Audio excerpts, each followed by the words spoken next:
You're tuned in to RBLR, the home of Tampa Bay's Reveler Sports. 4 seconds left. In front. Happy moment. The Tampa Bay Lightning have won the first Stanley Cup.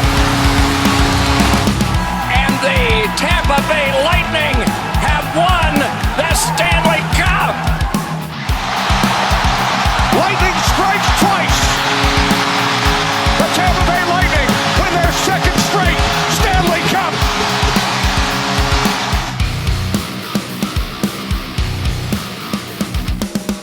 Hello everybody and welcome to RBLR Lightning Edition. My name is Jake Yurika. Alongside me is my good friend, my co-host, my number one line mate. It's Yurika Wheeler. Yurika, we've got a lot to talk about coming up here this week. We have some games to recap, a lot of news and notes. It's been an interesting week for the Lightning. A lot of fun things coming up here. So how you doing today, my friend? I'm doing good. There were no overtimes or shootouts this week, and it was right. good. It was good to see the Bolts beat teams that they should on paper, and had a close battle against a division leader. And I'm sure we're going to get into all that hockey action. Absolutely. Let's start with some news going around for the Lightning right now. So first of all, we have one of the Lightning prospects, Declaren McDonald. And I apologize if I mispronounced that, but he made the USA Hockey Camp roster for the 2022 World Juniors. So a big shout out to him. Pretty cool to see all of the Lightning younglings, if you will, getting involved and making some big moves down there. As the Lightning have been known to have a very good prospect pool for a long time, and some of these young guys are still doing it down there in the Lightning prospect pool, which is really cool. Also, Eric Cernak is returning tonight for the Lightning, and this is big. Yes, exactly. So I think we talked about this on the last show, Yurika. Defense had some issues. There was that stretch of games where they were really bad in the third period. They're actually a lot better this week, which we'll get to when we go over the games. But having Eric Cernak is going to be a big boost for the Lightning back tonight. We've definitely with all these injuries that we've gone through, his has been one of the most impactful. I mean, other than Point, but we're talking on that blue line. We definitely need him back for sure. And also making his debut tonight is going to be Gabriel Fortier. He's into the lineup with Joseph having an injury. He's currently listed as day-to-day, so I don't think he'll be out for too long, but he did suffer an injury in the game against the Minnesota Wild. So Gabriel Fortier making his NHL debut tonight, so it'll be fun to see him get out there on ice, and hopefully he can make a large impact, and we'll see how he does in his first NHL game. Here's a guy who is on pretty much every top 20 ranking for prospects, and it's going to be really exciting. This is the silver lining sometimes with these injuries and there's the regular things that happen through the course of the marathon that is a regular NHL schedule. And guys like this, they get their shot. We see what we can do, and maybe he can hang on as part of the bottom six for the rest of the year. Yeah, this is where we talk about that next man up mentality, right? With Lightning have dealing with a couple injuries. Kucherov, obviously on injured reserve right now. Braden Point is out still, and he'll be out for multiple more weeks. And now Joseph on a day-to-day injury. So hopefully the Lightning get a little healthy soon. They've been dealing with some injuries, but as we mentioned there, luckily the Lightning have been so good with their depth play for so many years. Heck, it's what helped them win the Stanley Cup the past 2 years in a row. But before we get to the games too, I want to talk a couple of the lines here, Yurika, because there's been we've had a lot of new additions this year that we talked about at the beginning of the season, but Corey Perry has scored a couple of goals in his last game, and that whole line, Pat Maroon, Corey Perry, and then PEB, Bellemare, they've all been very, very good. I think the additions of Corey Perry and Bellemare have been fantastic so far this year. PEB, especially on the penalty kill, has been very, very good, and the Lightning have had to rely on their penalty kill a lot this year too, because they have continued to take so many darn penalties. But I think, now that we're a quarter way of the season, the new guys and the rookies in Boris Tkachuk and Taylor Radish, they've impressed me so far this season. Yeah, I was going to ask you how you like this youth line of Colton, Radish, and Tkachuk. I mean, I guess Tkachuk, he had a scary little hit into the goalpost. He tried to, he returned in the third period, but for a second there, it was really, really scary. But overall, these young guys have been phenomenal on that fourth line, I guess we'll call it, because there's been some moving around. ABB's moved around a couple lines, Stamkos back to center, putting Belmar and Perry and Maroon together, kind of the old guard line, and then right underneath them is the young guns. School bus line. That's what Pat Maroon, but they were joking. Somebody asked him what they should call that line, and Pat Maroon said, I don't know, maybe the school bus because we're carrying everybody. He was joking that they're not the fastest line out there, which was pretty funny. Sure. But I really like what that young line has done of Tkachuk, Colton, and Radish. Colton definitely, I don't think has been as good as he was in his first rookie season last year. But that was to be expected, him to come back down to earth a little bit. And while they haven't put up a ton of points, so to speak, and goals and assists and stuff like that, they've had a lot of good chances and a lot of good opportunities. And sometimes that's all you need from a line is just getting the momentum back and keeping pressure on the other team. That can do a lot for you, in the grand scheme of the whole entire game. So I've liked what I've seen from them. I think overall they've done pretty good. And speaking of rookies here, one more thing before we get into the games. Yurika, we were talking about this just before we started recording here.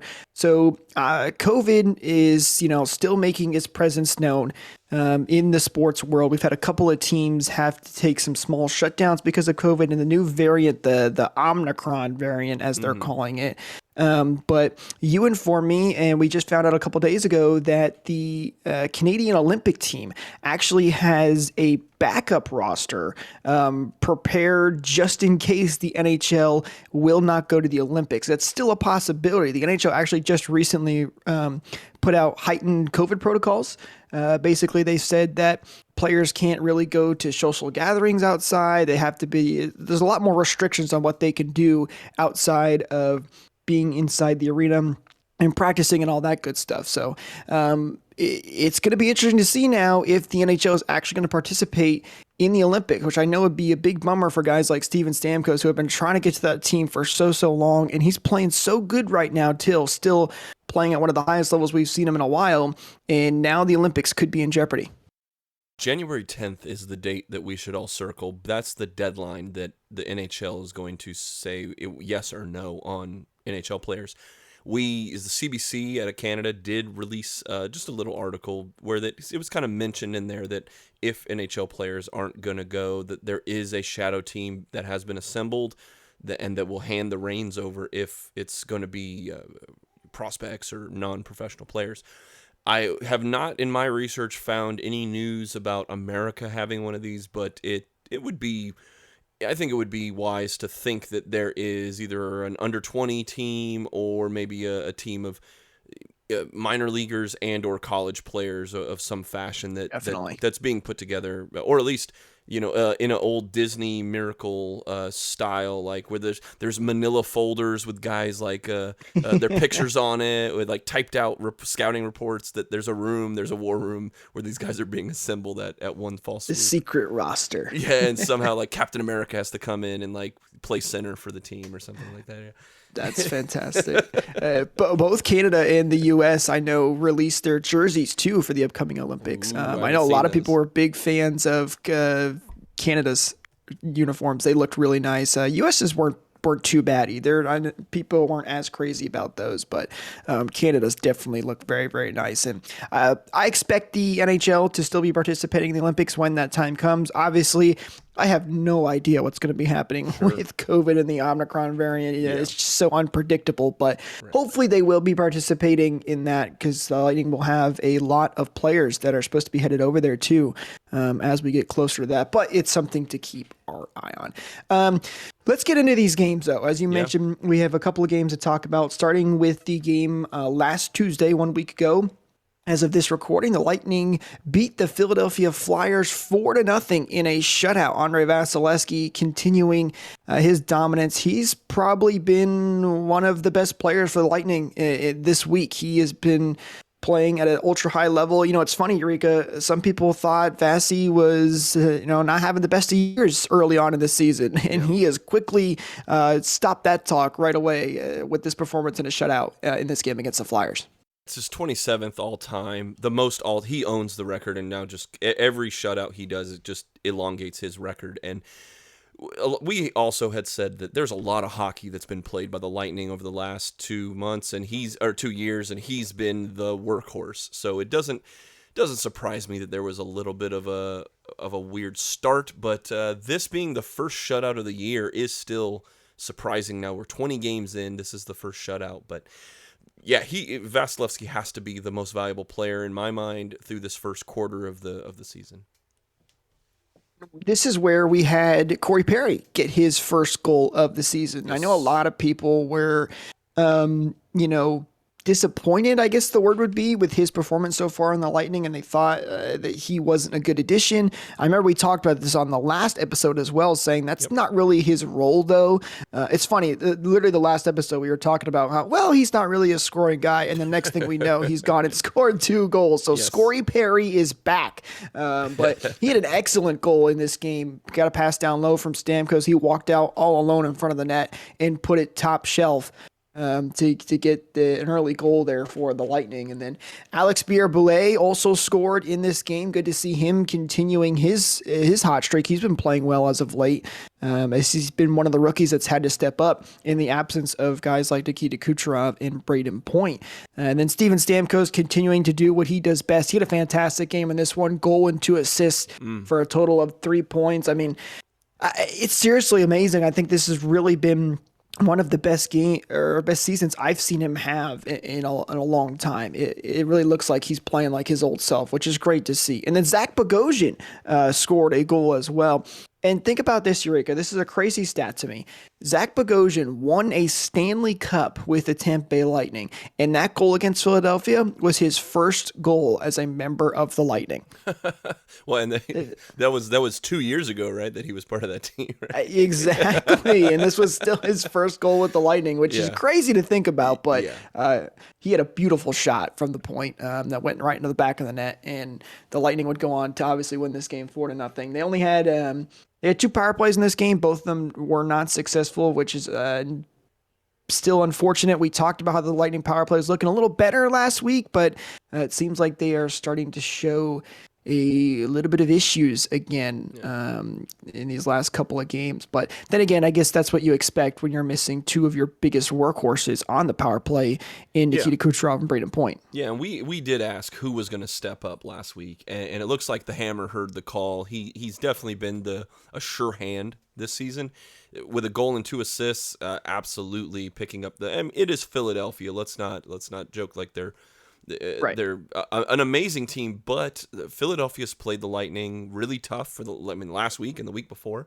And to see Corey Perry with that wonderful, he kind of sneaks around the net, earns a 1-on-1 and buries it. It only took him 30 shots to get that goal, and maybe he can get one a little sooner. He almost had a second one. It hit the post later on in the game. That's right. It almost went in. Because I'm rooting for him. I want him to just put 100 goals in the back of the net and shut up the critics. But this was a solid game. This was amazing. I think it was the Tuesday that we had recorded, and so all these questions.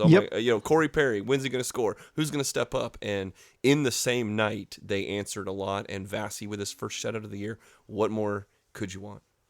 Fantastic. And the best part is the good times would keep on rolling as the Lightning would go on to, in their next game, defeat the Seattle Kraken 3-0. Another shutout for Andrei Vasilevsky. Back-to-back shutouts. This was also Vasy's 200th career win, so he has continued to just dominate in the record books. He's continuing to join elite company with all these other fantastic goaltenders. Vasy's he's doing Vasy things. That's the best way to put it, I think. But Lightning had another really good game in this one. This was obviously also a significant game because it was the first time that Yanni Gourde returned back to Amalie Arena. The Lightning had a very nice little video prepared for him, and Gourde came out, gave a wave to the fans, and John Cooper was saying after the game, he's like, I hope the camera didn't catch me, because he had some tears in his eyes, which shows how much he meant to this team and these fans. And he was also saying that it was one of the loudest ovations that you would hear for an opposing player. So very nice send-off for Yanni Gourde returning back here to Amalie Arena. Unfortunately for him, it didn't go as well for his team as the Lightning mostly dominated in this game. You had PEB Bellmare score his first goal of the season. That was very nice for him to see as well. Ross Colton got on the board. He had been on a little bit of a slump as well, so good to see him getting on the board. That rookie line that we were talking, or the Younglin line that we were talking about earlier. And then, of course, Steven Stamkos continuing his scoring ways, scored one in the third period as well. But just another overall dominant performance by the Lightning in this game. They owned the game from whistle to whistle. They held Seattle down, owned the puck possession, took care of business with very, very quick shots in the zone as well. The first shot was just a rocket, and even Stamkos in the third, Palat steals the puck, makes a move to make the D mark him. Palat finds an open Stamkos who buries a slap shot. Just beautiful, beautiful things. And classy move from the fans to give Gourde a standing ovation. Either the first timeout or TV timeout or something like that, they played a little package. And he was obviously gracious, and we all love Yanni. I mean, we all love Yanni Gourde. So I believe at the morning skate, he was also presented finally his Stanley Cup ring, and a lot of the players from the Lightning, who normally you get done with your skate, you get off the ice, they stuck around just because this is what Gourde meant to our team last year. For the last couple of years, and just what a stand-up guy they all and what they really think and respect of him and his contribution to this team. So that was good. He got his ring, he got a tribute, and the Lightning won. So hey, that's a hat trick in my book. There was also a video of when the team buses were leaving Amalie, back where a bunch of fans gather to get player signatures and stuff like that as they're leaving the game. Yeah. The fans started chanting Gourde's name as the opposing buses were leaving, which was really cool as well. And Yurika, I didn't even mention as well in this game, the Lightning honored Rick Peckham and named the broadcast booth the Rick Peckham. Yeah, he's a very nice presentation for Rick Peckham, who is a legendary Lightning broadcaster, and he left some giant shoes to fill for Dave Randorf, and it's really cool to see him get even more recognition for his great work in the NHL and especially in the Lightning organization. And Andrei Vasilevsky, speaking of Hall of Famers, Andrei Vasilevsky gets to 200. The next active person that he is chasing is Frederik Andersen's 237. So Vasilevsky's 91st in terms of all-time wins in history. As young as he is, he has even more to go, but I think he could even climb over Frederik Andersen, who's in 70th. That would be the next active player. The couple of guys that are around this same area in their life, Nicholas Backstrom only got 196. I mean, that's still a lot. He was very loud in his career. So it's good to see Vasilevsky kind of chasing some of these guys that whether you played NHL video games or you watched a lot of NHL, you've probably heard of some of these guys that he's passing on the wins chart here. He's definitely going to be up there by the end of his career. He's only 27, which it's still relatively young though too. I mean, he could easily have another good 4 or 5 years left in him, especially at the way he's playing right now. Hopefully he's like the Tom Brady of the NHL and just never goes away and haunts every other team's dreams. He's getting the rings for sure, like Tom Brady, I'll tell you. Absolutely. Moving on to the next game, though. This was unfortunately the Lightning's first loss in this little week against the Minnesota Wild. A funny stat, Yurika, and this one is another one of those ridiculous stats that's hard to believe.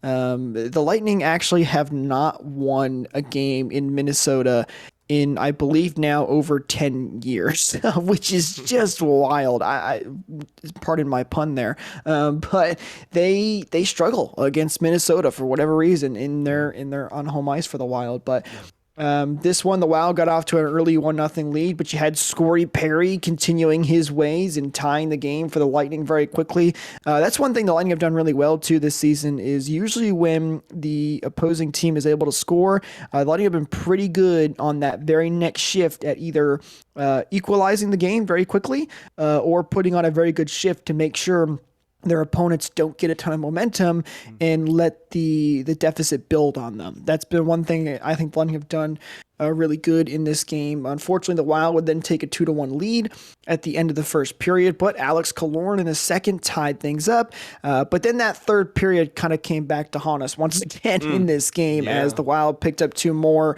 and the Lightning could just not get anything done. They had a couple close chances, but unfortunately the Lightning would fall in this one with a final score of 4-2, one of them being an empty netter. So really, if you think about it, it was a 1-goal loss. Right. This was also the game too where when it was 3-2, I believe when we had the empty net, there was a pass that went across to Alex Killorn, and he had a wide open net, but it just bounced over his stick too, and unfortunately wasn't able to put it in to tie the game. But as they say, Yurika, you can't win them all. A bummer of a loss there on that one against the Wild. But luckily, in the week, they go 2 wins, 1 loss, and still overall, a pretty decent performance from the Lightning. Corey Perry gets his second goal that we talked about in this game, in a close game, a tight game with a division leader. So I mean, these are the kind of tests that we want to see. Like, we can beat Seattle, we can beat Philadelphia, but when it comes time against really good teams on the road, how do we do? And the third period is maybe my one little knock, and then I do have a couple questions for you. One, we did see Matthew Joseph. He hurt himself here. Have we heard anything about Matthew Joseph on the injury update front? No, not really. As we know, any NHL team, and this really goes for all sports, they're very selective on what they like to say about the injuries. Anytime you get an update, it's always, lower body, upper body, undisclosed kinds of injuries. And for Joseph, it's an undisclosed injury. He is only listed as day-to-day, though, so it doesn't seem like it's anything too serious. Okay. Although Cooper did say a lot of people thought this injury happened after Joseph had a collision with one of the Wild players and took a hard fall on the ice. They thought that's where the injury came from, but Cooper said that was not the case. So I don't know what happened. I don't know if he just kind of tweaked something or what the exact case is. I'm sure we'll find out once he's back and they release that kind of information. But unfortunately, not much is known about his injury. But the only positive is that it is only day-to-day, and he should be able to come back relatively soon. The other question I had was, in a game like this, all the little things, the puck being 2 centimeters over your stick, like those are game-changing events. Zach Bogosian, as good as he was a couple days earlier, he takes 3 penalties in a tie game in a row. Yeah. And fortunately, it didn't burn us because they were able to kill the penalties. But what's the deal with Zach Bogosian? Well, yeah, you talk about momentum. That gave the Wild a ton of momentum, even though they weren't able to capitalize on these. Luckily, the Lightning have such a good penalty-killing unit that we talked about kind of a little bit earlier. But I really would chalk this up to this just kind of being an off game for Bogosian. This was definitely not his best game. You cannot be taking 3 penalties in a row. I believe he took one too. Like, he came out of the box for maybe 30 seconds and went right back in there. That's something you just can't do. Yeah. You would like to see him be a lot more disciplined in this game. I don't know if it would have made a major difference. You never know though, but yeah, just an off game for him because he did play well this whole week. Yeah. And there were a couple of guys too that struggled a little bit in this game. So as long as it doesn't continue into these games coming up here, which we'll talk about in just a second, then it's not a major concern. The big concern for me this week was the power play because they did not score a single power play goal this entire week. They were 0 for 2 in both the Philadelphia and Kraken game, and they were 0 for 3 in this game against the Wild. And again, as you just mentioned, in a 1-goal game, you just convert on one of those power plays, and this is a completely different game. So that's been an issue for the Lightning. And again, I know they don't have Nikita Kucherov. I know they don't have Braden Point, but you need somebody to step up and fill that hole because it's been a big issue. So, and maybe it's something to keep our eye on as we're still a ways away, but when we get closer and closer to the trade deadline, do the Lightning try and address this? Do they try and make a move somewhere with their very, very tiny limited cap space to get somebody that can maybe help them out on special teams, especially on the power play? Yeah. Well, we can either do next week's games now and then get into maybe some overall thoughts and kind of at the quarter mark where we're after 20 games. Maybe I got some questions for you there, or we can get into that right now. Either way, your choice. Yeah, let's talk about the games coming up this week. So obviously tonight, as of this recording, the Lightning will be taking on the St. Louis Blues in St. Louis. So Brian Elliott will be in goal tonight, as we mentioned earlier too. Eric Cernak is also returning to this game. So good to see Brian Elliott getting some more action tonight. He's been pretty solid, I think, for the most part. Had one bad game early in the season, but he's been starting to settle in very nicely with the team. So anytime you don't have Andre Vasilevsky in the net, it's obviously going to be a downgraded net because Vasy's just that good. But Brian Elliott is still very capable of shutting down these teams. And so we'll see how he does tonight. Having Eric Cernak back, though, is going to be a big help as well. He's 2 for 2 in his last two attempts in goals. So St. Louis, again, a good team. They're second in their division. They're kind of on a slide right now, 3-5-2 in their last 10. But we'll see as they have kind of a home and home as we go on the road to St. Louis, and then they will return on Thursday to be here in Amalie. But then there's another road trip coming up. What are your thoughts about Saturday's game against Boston? Yeah, a big road trip coming up. So, yeah, the first game with that being, as you mentioned, against Boston on Saturday. This is always a big game for the Lightning, as we know these two teams do not like each other. Both these fan bases do not like each other. But Boston has actually struggled a lot this year. They've had some tough times. I know Marchand just got suspended, too, for a slew foot. I don't remember how long he's out exactly. Not sure if he'll be back for this game. But it is Boston. It's a division rival. And as I mentioned, these two teams don't like each other. So these are the type of games that no matter where the other team is in the standings, you know it's going to be a tough, gritty game. So my biggest thing is don't get hurt in this game, please. Let's not deal with any more injuries. But it should be a good game. It's always a fun game against the Lightning. If you remember a couple years back, too, when the Lightning played, they had that huge game against Boston where there were like 6 or 7 fights in that game. We had a whole line brawl. So this is a big game because it'll be an intense one just because it is Boston. But then the Lightning play on a back-to-back as well. They play against Philly on Sunday. And that's the other thing too, right? So more than likely I would expect Vasy to start against Boston possibly. And then you have Elliott in against Philly on Sunday. But the Lightning could be, pretty tired and beat up after that game. That Sunday game against Philly is going to be one not to overlook for sure. Because especially if that Boston game goes the way I expect it, it's hard enough to play on back-to-backs, but especially after playing a big, tough division rival, that makes it just even harder. Well, and that might be the reason they're putting Elliott in goal tonight. We had kind of been looking over the schedule, and this is usually it's every 4 to 5 games they're putting Elliott in at this pace. It's only been 3 games, and so maybe, if we're jumping in Cooper's head here, maybe you're resting Vasy tonight. You play Thursday, have an off day Friday, and then play back-to-back Saturday and Sunday, depending on if the Boston game, if they win this game, if they win Thursday and they win Saturday, maybe you'll see Elliott back in net because they're racking up points. But if it's close and they need those points against teams like Boston and Philadelphia, who you should win, you should beat them. They're not in the best of form. But every point matters, and especially when we are sitting, just a couple points away from Florida and Toronto.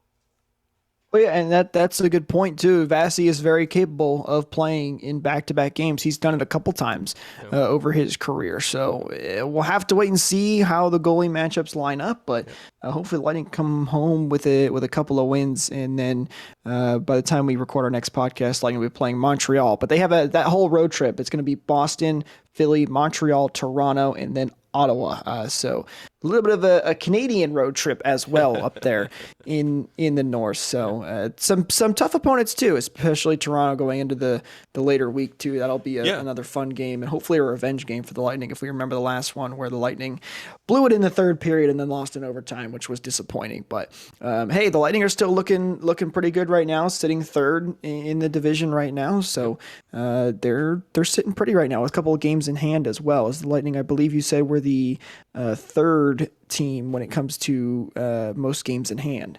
in their division. We have a couple games in hand from Toronto for sure, and we only have one under Florida. So I was going to transition to this. Like, how do you think the division's going? Now that we're 20 games in, it's kind of a good marker to maybe sit back and tally what we have in pencil. Nothing's in pen right now, but what do we have in pencil? Because you have Toronto leading our division, 6 points ahead of us.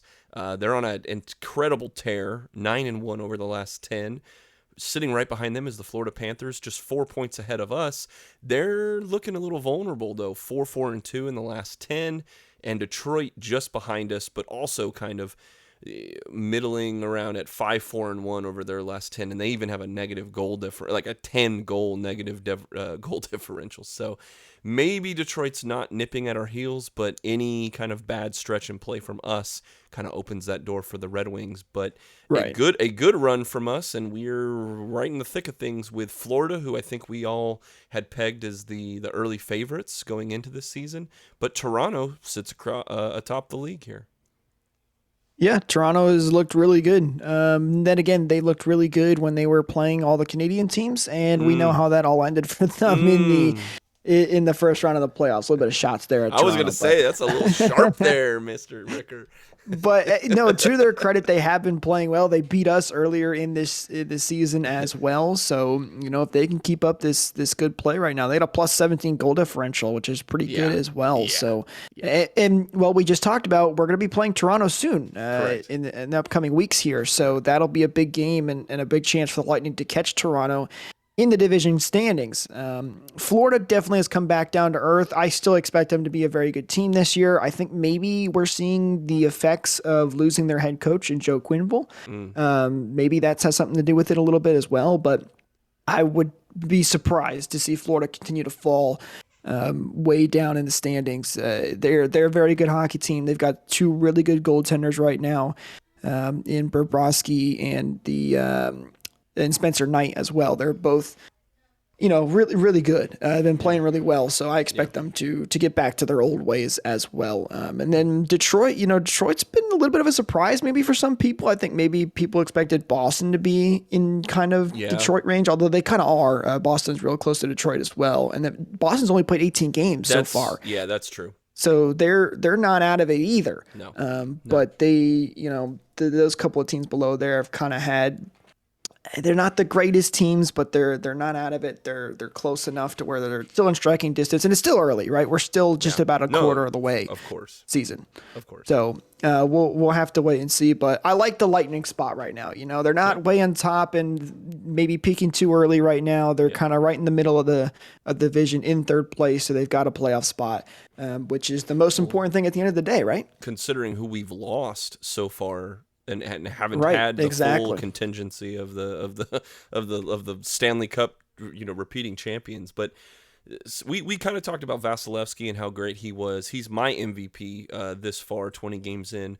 How are you feeling about who's kind of been the best player for the Lightning so far? I've got to go with Steven Stamkos. Honestly, right. He's just impressed me so much. And Vasilevsky has been fantastic, but we see that from Vasilevsky every single year. I've been really impressed with Stamkos. He's been really good every year as well, but this year he is going above and beyond and stepping up too. Even though he's one of the top players, you need your top players to produce even more when you have some major injuries like the Lightning do right now. So Stamkos has been on a roll, and it doesn't seem like he's planning on stopping anytime soon. So it's really good to see him at full force. I will give a couple of shout outs too, though. I kind of mentioned this at the beginning of the podcast, but Bellemare, he's been fantastic for the Lightning this year, especially on the penalty kill, which the penalty kill as a whole has been really, really good for the Lightning. It has been over the last couple of years, but I really like what I've seen from Bellemare. We mentioned the young gun line. They've been looking pretty good. There's been a lot of guys, kind of that bottom six, as we said, that needed to step up a couple podcasts ago. They kind of have recently, and Corey Perry as well. Both Corey Perry and Bellemare, the two new additions, have stepped up big in the last couple of days. So that's good to see as well. Yeah, I would say very surprising. I think that you're looking at a guy like ABB and Bellemare, who both have they're positive on plus minus, which is always a good thing. And they were playing together for a little bit, if I'm remembering correctly. So it's good to see them, even when they're kind of mixed around, they weren't relying on each other for, say chemistry or something like that. They've been able to slot around, and now ABB is sitting right there next to Stamkos on that first line. So it's been moving up. He's been very surprising, and it's been good to see some of that youth that we were talking about, these young gun line. That was what it was last year with him and Foot, and are they going to stick around? And ABB's kind of punched his ticket, and injuries have kind of helped him move up the chart, but he's definitely been earning it as well. Absolutely. He's been playing well. So it'll be interesting to see too when these other players start to come back.